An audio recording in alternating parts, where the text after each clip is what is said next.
మీ చైల్డ్‌కి చెవు కుట్టించే ముందు ఇప్పుడు నేను చెప్పే 5 విషయాలను దృష్టిలో ఉంచుకోండి. Hello, I'm doctor Radhika, homoeopathic physician. So, first వచ్చేసి ఎప్పుడు చేయించాలి? సో, యూజువల్‌గా ట్రెడిషన్ ప్రకారం అయితే 1 ఇయర్ లోపు చేయిస్తారు కదా!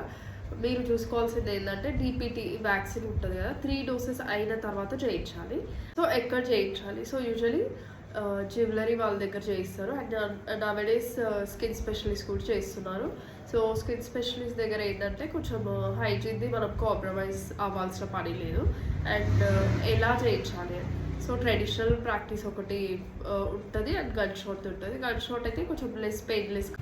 Make sure that baby bath తర్వాత అలాగే ఫీడ్ తర్వాత అది కుట్టించడానికి తీసుకెళ్ళడం బెటర్. అండ్ జాగ్రత్తలు ఏం తీసుకోవాలి అంటే నబ్బింగ్ క్రీమ్ అని ఒకటి బయట దొరుకుతుందండి. సో, అది మనము ఒక 40 మినిట్స్ టు 1 అవర్ ముందు both front and back sides 2 ఇయర్స్‌కి అప్లై చేస్తే కొంచెం బెటర్. బాత్ అనేది అవాయిడ్ చేయాలి అండి. బాడీ స్పాంజింగ్ చేయాలి ఒక ఫ్యూ డేస్ వరకు. అండ్ ఫస్ట్ టైం మనం కుట్టించినప్పుడు ఉన్న జ్యువెలరీని దాన్నే అట్లాగే ఒక 2-3 మంత్స్ వరకు అది వదిలేయాలి. దాన్ని చేంజ్ చేయడం, అలా చేయకూడదు. ఒక 6 to 8 వీక్స్ వరకు టైం పడుతుంది అది కంప్లీట్‌గా సెట్ అవ్వడానికి.